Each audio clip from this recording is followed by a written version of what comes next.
बांग्लादेश, जो 1947 से पहले भारत का हिस्सा हुआ करता था, 1947 में भारत के बंटवारे के बाद पाकिस्तान का हिस्सा बन गया था। पर फिर साल 1971 में भारत के सैन्य मदद से एक अलग देश बनाया गया, जिसे आज बांग्लादेश कहा जाता है। पिछले 2-3 सालों से अर्थव्यवस्था के मामले में बांग्लादेश भारत और चाइना दोनों से बेहतर प्रदर्शन कर रहा है। बांग्लादेश ऐसा कैसे कर पा रहा है, आइए जानते हैं इस वीडियो में। तो नमस्कार दोस्तों, स्वागत करते हैं आपका चार्जिंग पॉइंट हिंदी में।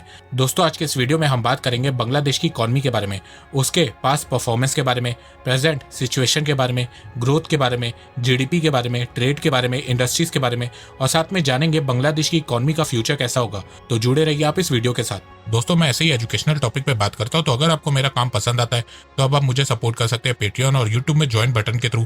और अब आप मुझे फेसबुक, इंस्टाग्राम, ट्विटर में भी फॉलो कर सकते हैं और मेरी वीडियोस को वहां पे भी शेयर कर सकते हैं। दोस्तों, अगर आपको एडवांस MS एक्सेल सीखना है तो मैं आपको 1475 रुपए का कोर्स फ्री में दे सकता हूँ। और अगर आपको financial market, share market, mutual fund के बारे में जानना है तो मैं आपको 4720 रुपए का कोर्स फ्री में दे सकता हूँ। दोनों कोर्सेज की लिंक डिस्क्रिप्शन में दी गई है। 1971 में जब बांग्लादेश आजाद हुआ था, तब वहां पे हालात बहुत खराब थे। लगभग 90% लोग बांग्लादेश में एक्सट्रीम पॉवर्टी में रह रहे थे। एक्सट्रीम पॉवर्टी मतलब पॉवर्टी से भी नीचे का एक लेवल। तो पाकिस्तान से आजाद होने के बाद बांग्लादेश की गवर्नमेंट ने सोशलिस्ट पॉलिसी अपनाई और 5 ईयर प्लान्स के अकॉर्डिंग अपनी इकॉनमी की शुरुआत करी। जैसे भारत में पहले 5 ईयर प्लान्स हुआ करते थे, जहां भारत सरकार डिसाइड करती थी कि नेक्स्ट 5 ईयर में देश कैसे चलाना है, वैसे ही सेम बांग्लादेश की इकॉनमी की शुरुआत हुई थी। बांग्लादेश ने भी शुरुआत में वही गलती की जो भारत ने की, इकॉनमी के लिए सोशलिस्ट पॉलिसी अपनाई। पर फिर 1975 में बांग्लादेश को रियलाइज हुआ कि वो इस तरह से ग्रो नहीं कर पाएगा, तो बांग्लादेश की सरकार ने बहुत सी स्टेट ओन्ड कंपनीज को प्राइवेटाइज करना स्टार्ट किया। बैंकिंग, टेलीकम्युनिकेशन, एविएशन, मीडिया को प्राइवेट किया, जिसके चलते बांग्लादेश थोड़ा ग्रो करने लगा। पर फिर बांग्लादेश में कई सालों तक पॉलिटिकल अनस्टेबिलिटी देखने को मिली, मिलिट्री कू देखने को मिला। पर फिर 2008 के बाद से बांग्लादेश की इकॉनमी में एक मेजर शिफ्ट देखने को मिला, और इसकी वजह है शेख हसीना जी। कमाल की लेडी हैं। इन्होंने बांग्लादेश की अर्थव्यवस्था को 10-12 सालों में बदल के रख दिया है। इन्होंने बांग्लादेश की ग्रोथ को बढ़ाने के लिए एजुकेशन और इंडस्ट्रीज पे फोकस किया है। बांग्लादेश की अर्थव्यवस्था को एग्रीकल्चर सेक्टर से इंडस्ट्री सेक्टर की तरफ शिफ्ट किया।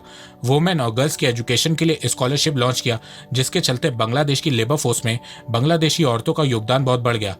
बांग्लादेश की लेबर फोर्स में वुमेन का पार्टिसिपेशन 37% है, वहीं भारत में वुमेन का पार्टिसिपेशन लेबर फोर्स में सिर्फ 21% है। यहाँ पे भारत को बांग्लादेश से सीखने की जरूरत है। प्रेजेंट सिनेरियो की बात करें तो बांग्लादेश की इकॉनमी मार्केट बेस्ड इकॉनमी है। मार्केट बेस्ड इकॉनमी का मतलब आपको जो बनाना है बनाओ, जैसे बनाना है बनाओ, जिसके लिए बनाना है बनाओ। गवर्नमेंट इंटरफेरेंस बहुत कम होगा। प्राइस, डिमांड, सप्लाई सब प्राइवेट कंपनीज तय करती हैं, और इनका मेन मोटिव ज्यादा से ज्यादा प्रॉफिट कमाना होता है। Bangladesh world's 8 most populous country है। लगभग 16 करोड़ 65 लाख लोग बांग्लादेश में रहते हैं। बांग्लादेश ने 2019 में ही पाकिस्तान को इकॉनमी के मामले में पीछे छोड़ दिया था, और आज 2021 में बांग्लादेश की नॉमिनल जीडीपी $352 बिलियन है। बांग्लादेश की इकॉनमी में रैंक 41 है। कुछ जगह पे आपको 37 रैंक दिख रही होगी, तो मैं आपको बता दूं कि वो इस साल के एंड तक की प्रेडिक्शन की गई है। अभी इस समय IMF के हिसाब से बांग्लादेश वर्ल्ड की 41 लार्जेस्ट इकॉनमी है। PPP परचेजिंग पावर पैरिटी के हिसाब से बांग्लादेश की जीडीपी $966 बिलियन है, और इसकी रैंक 31 है। जीडीपी ग्रोथ रेट की बात करें तो पैंडेमिक के समय में भी बांग्लादेश की ग्रोथ रेट पॉजिटिव में थी और एशियन रीजन में नंबर 1 थी। 2020 में बांग्लादेश की ग्रोथ रेट 3.8% थी, वहीं चाइना की 2.3% और भारत की -7.3% थी। 2021 में बांग्लादेश की ग्रोथ रेट 5% प्रेडिक्ट की गई है, और ये प्रेडिक्शन वर्ल्ड बैंक ने की है। 2021 के बाद से बांग्लादेश की ग्रोथ रेट वापस से 7% पे आ जाएगी। जीडीपी पर कैपिटा की बात करें तो इस साल इसमें बहुत उलटफेर देखने को मिला है। बांग्लादेश ने इस साल भारत को पर कैपिटा के मामले में हरा दिया है। 2021 में बांग्लादेश की पर कैपिटा $2227 है, जो पिछले साल के मुकाबले 9% बढ़ी है। वहीं पैंडेमिक के चलते भारत की पर कैपिटा 10% गिरी है। 2021 में गिर के $1947 हो गई है। भारत की पर कैपिटा बांग्लादेश की पर कैपिटा से $280 कम हो गई है। पर अकॉर्डिंग टू IMF, अगर ये पैंडेमिक ना आया होता तो बांग्लादेश की पर कैपिटा भारत की पर कैपिटा से 2025 में आगे होती। पर पैंडेमिक ने बांग्लादेश का काम आसान कर दिया। वहीं अगर आप बांग्लादेश को पाकिस्तान से कंपेयर करें तो 1971 में जब बांग्लादेश आजाद हुआ था, तब पाकिस्तान बांग्लादेश से 70% रिच हुआ करता था। वहीं 2021 में बांग्लादेश पाकिस्तान से 45% ज्यादा रिच है। कुछ इकोनॉमिस्ट का मानना है कि अगर बांग्लादेश ऐसे ही ग्रो करता रहा और पाकिस्तान की इकोनॉमी के हालात ऐसे ही बने रहे तो 2030 तक पाकिस्तान को बांग्लादेश से एड मांगना पड़ेगा। पर मैं आपको एक बात बता दूं कि पर कैपिटा को लेके बांग्लादेश इतना एक्साइटेड नजर नहीं आया है। वो इसलिए क्योंकि एक्सपर्ट का मानना है कि जिस देश की पॉपुलेशन कम होती है उस देश की पर कैपिटा बहुत जल्दी बढ़ती है, और जिस देश की पॉपुलेशन ज्यादा होती है उस देश की पर कैपिटा बहुत धीरे धीरे बढ़ती है। बांग्लादेश की पॉपुलेशन 16 करोड़ है तो उसकी पर कैपिटा जल्दी जल्दी बढ़ेगी। वहीं भारत की आबादी 135 करोड़ है तो उसकी पर कैपिटा धीरे धीरे बढ़ेगी। अगर आप साउथ ईस्ट एशिया रीजन देखोगे तो उसमें सबसे ज्यादा पर कैपिटा श्रीलंका की है। श्रीलंका की जीडीपी पर कैपिटा $3,830 है। तो इसका मतलब ये हुआ कि श्रीलंका बांग्लादेश से भी अच्छा परफॉर्मेंस कर रहा है। तो मैं आपको बता दूं कि ऐसा नहीं है। श्रीलंका में 73 सालों में वर्स्ट इकोनॉमी डाउनटर्न देखने को मिल रहा है, पर श्रीलंका में आबादी सिर्फ 2.25 करोड़ है, इसीलिए उसकी पर कैपिटा बांग्लादेश से ज्यादा है। पर कैपिटा निकालने के लिए देश की जीडीपी को उस देश की पॉपुलेशन से डिवाइड कर दो तो आपको उस देश की पर कैपिटा मालूम चल जाएगी।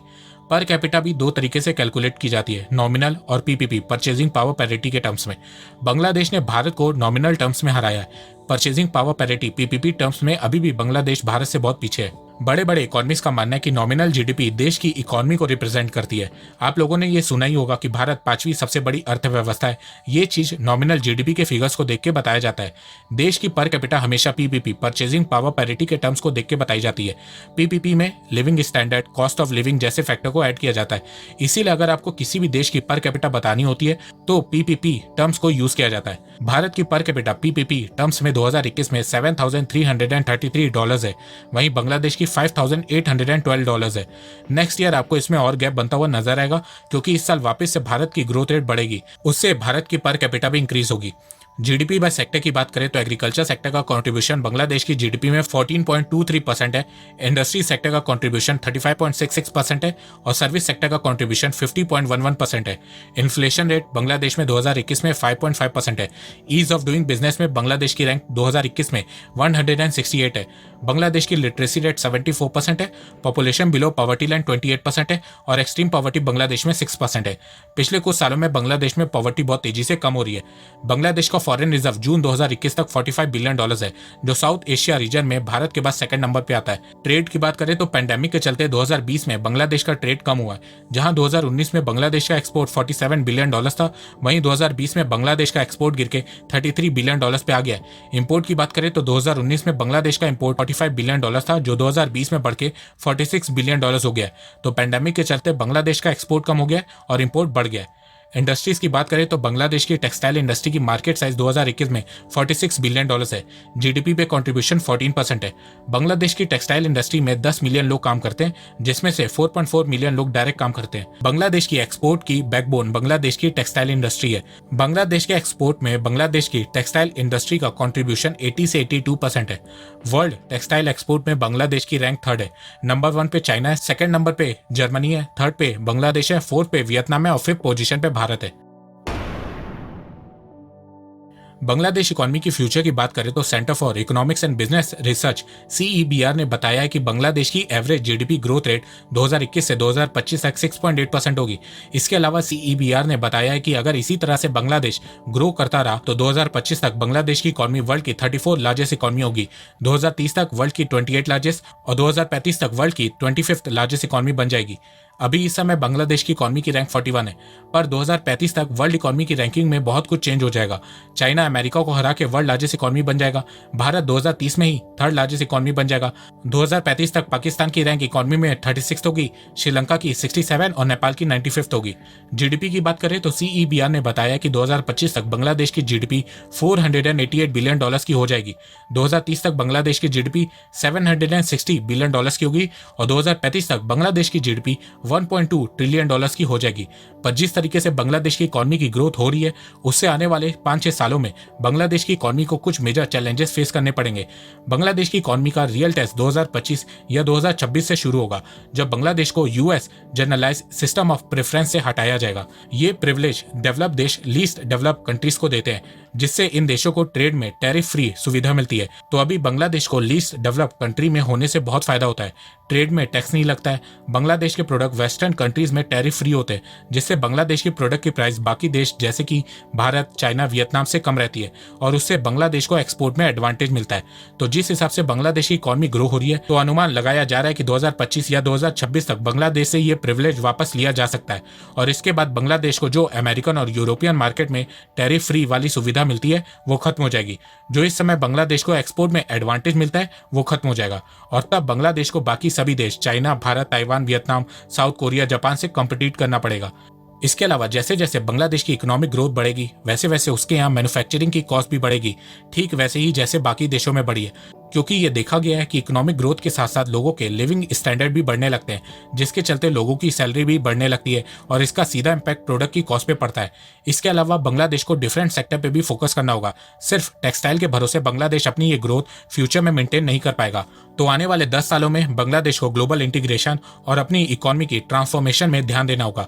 साथ में बांग्लादेश को अभी से बहुत से देशों के साथ फ्री ट्रेड एग्रीमेंट की बात चालू करनी होगी, क्योंकि फ्री ट्रेड एग्रीमेंट इतनी आसानी से दो देशों के बीच साइन नहीं होता है, इसमें बहुत टाइम लगता है। बांग्लादेश ने पूरी दुनिया को दिखा दिया है कि भले ही वो एक छोटा देश है पर उसमें हौसला बहुत है और इस चीज का क्रेडिट बांग्लादेश की प्राइम मिनिस्टर शेख हसीना जी को जाता है, जिन्होंने अपने देश और देश के लोगों के लिए सोचा, ना कि पड़ोसी देश से बैर रखने और उसे नुकसान पहुंचाने के बारे में सोचा। बांग्लादेश ने ग्रो करने के लिए यूएस या चाइना से कर्ज नहीं लिया, अपनी मेहनत के दम पे बांग्लादेश यहाँ पहुंचा है। देखा जाए तो बांग्लादेश ने अब तक बहुत मेहनत की है, पर इसका मतलब ये नहीं है कि आगे नहीं करनी है, क्योंकि अभी तो बस ये बांग्लादेश की ग्रोथ की शुरुआत हुई है। यहाँ से बांग्लादेश को और आगे जाना है, पर कुछ चीजों पे बांग्लादेश की गवर्नमेंट को ध्यान देना होगा, जैसे कि सिर्फ टेक्सटाइल इंडस्ट्री पे डिपेंड ना हो, पॉवर्टी को कम करना होगा, साइंस एंड टेक्नोलॉजी पे ध्यान देना होगा, फॉरेन रिलेशंस को ठीक रखना होगा और सबसे बड़ी बात पॉपुलेशन, जनसंख्या पे कंट्रोल करना होगा और बांग्लादेश के लोगों को एक अच्छी सरकार को बनाए रखना होगा जो देश की ग्रोथ की तरफ ज्यादा ध्यान दे, ना कि इस्लामिक कट्टरपन पे फोकस करे। तो दोस्तों, मुझे लगता है कि अब आपको सब समझ में आ गया होगा। तो अगर आपको ये वीडियो पसंद आए तो आप इस वीडियो को लाइक कीजिए और अब आप मुझे सपोर्ट भी कर सकते हैं पेट्रियन और यूट्यूब में ज्वाइन बटन के थ्रू। एक बात मैं कहना चाहता हूँ, आप जितनी मेरी वीडियोस को शेयर करेंगे उतनी ही रीच मेरी बढ़ेगी और उतने ही लोग मेरे से जुड़ेंगे। तो वीडियो को शेयर करना, चैनल को सब्सक्राइब करना बिल्कुल भी मत भूलिएगा। मैं ऐसे ही एजुकेशनल वीडियोस लाता रहूंगा आप लोगों के लिए।